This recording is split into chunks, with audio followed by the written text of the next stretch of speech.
Pain is a very powerful human emotion. Its notion is the harbinger of anger, despair, and misery. It makes our mouths work faster than our minds, our hands faster than our hearts, and nowhere is that pain more prominent and saturated than within each other. See, we humans, we live, we breathe, we prosper on the existence of a society, a variety of people forming the nuclei of the divide we all have inside, a divide that makes our world brutalize and revolutionize. Truly, I sometimes look up at the night sky and wonder why it is that we humans are subject to this abject darkness to just simply survive. We laugh, we cry, we rejoice and agonize, shoulder by shoulder next to each other because of each other. Our pain stems from the existence of our very species. What he sees is different from what she sees. See, these discrepancies and dependencies ultimately cause us to subside, and it becomes our very own demise.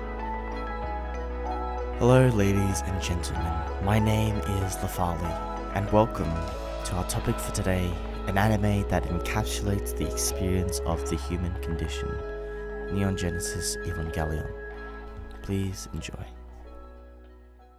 Neon Genesis Evangelion deals head-on with the quintessential conundrum of existing with other people specifically, and upon a recent rewatching of the entire series, I'd felt an unprecedented, unwavering sense of familiarity, not just to the characters, though they were undoubtedly a large part of it, but also to the themes that were talked about and the way that they were portrayed. Since there's no feasible way to talk about Evangelion without spoiling it, I'd kindly advise you here to please go watch it in full beforehand, as beyond this is the point of no return. To fully understand Evangelion's exploration into suffering, we must first turn to the show's creator, Hideaki Anno, the mind behind the story and the heart behind the suffering. After co-founding Studio Gainax and pumping out a few works, he'd fallen into a 4-year slump as his well-documented case of clinical depression overcame him.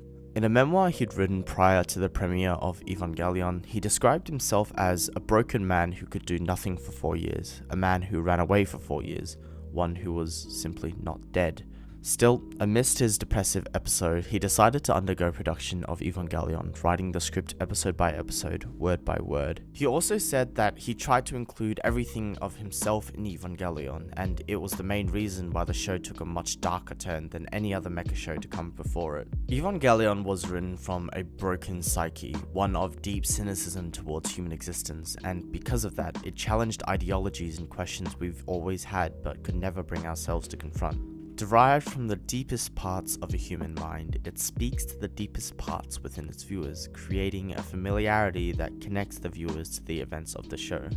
Like grooves on a record, Hideaki etched his very being into writing Shinji, into Asuka, into Misato, into the thought of not running away. He hoped that through Evangelion he could change the world somehow, and that the characters he created could change along the course of the show, and ultimately, he hoped that he could change. Through his wishes, he created a piece that, despite its depressive tone, still managed to captivate the hearts of an entire generation. Let's now have a look at the actual show, how the subject matter Anno had written conveys his hope. To do that, we look at the pivotal story point that gives Evangelion its duality and this video its context. The Human Instrumentality Project, or in the original translation, the Human Complementary Project.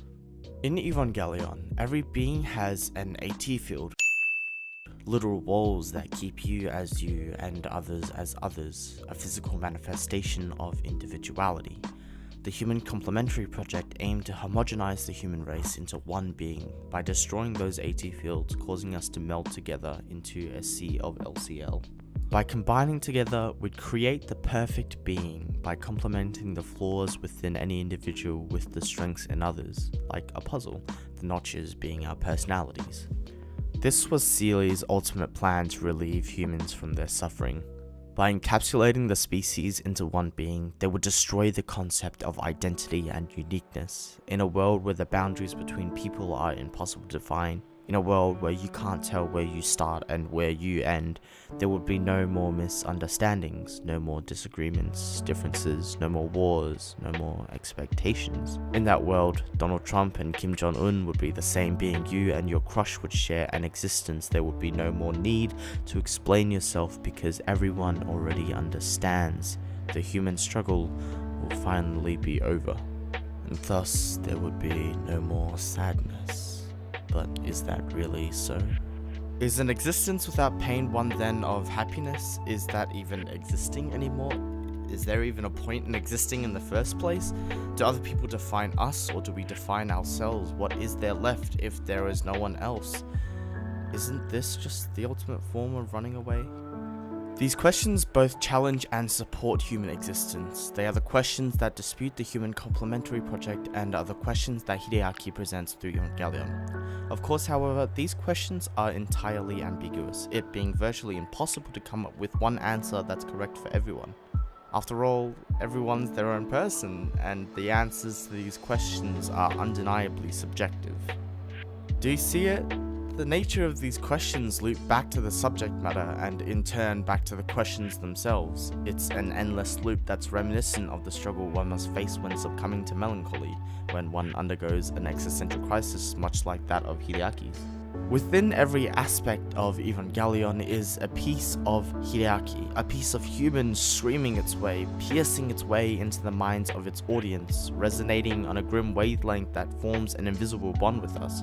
This resonance makes us care for the characters, for the struggles they must face, because after all, we feel it too. We can understand the pain they're experiencing because it feels so close to real life, so close to being human, to being us.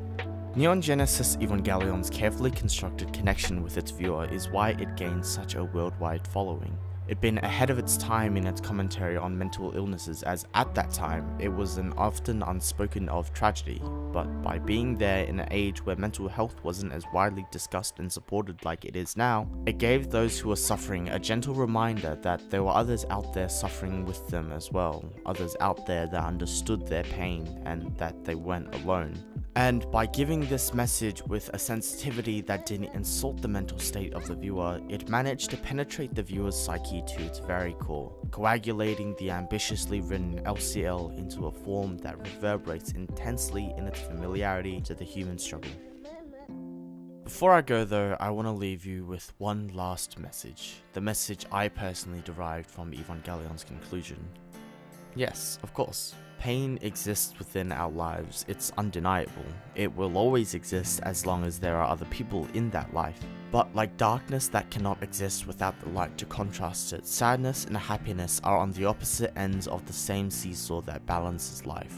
We can only derive happiness from the possibility that we might end up being hurt. It might sound strange and totally cathartic, but I assure you I get it too. I thought that at times as well. And because what I'm about to say will undoubtedly sound preachy as hell and not something you expected from an anime video, I'm going to use Shinji's words in his exchange with Ayanami at the end of the Evangelion manga to assist me. That's right. As you say, their hands may hurt me again, and my hands may hurt other people, and joined hands may one day part, but Ayanami, I still want.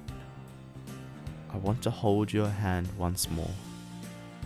And though it's not directly said by Shinji, I'd like to think that the message he was trying to convey, that Hideaki was trying to convey, was that even if we can be hurt by others, that being an individual can sometimes be unbearable, it's still better than being without an identity, without a you to call you. That it's better to be able to be hurt because that way you can understand happiness when it comes. So, in the spirit of Evangelion, in the spirit of Hideaki Anno's endeavor, and in the spirit of the human species, keep moving forward, even if at times it may seem that the world denies it. Keep moving forward, don't look back, don't run away. My name is Lafali. Once again, thanks for watching.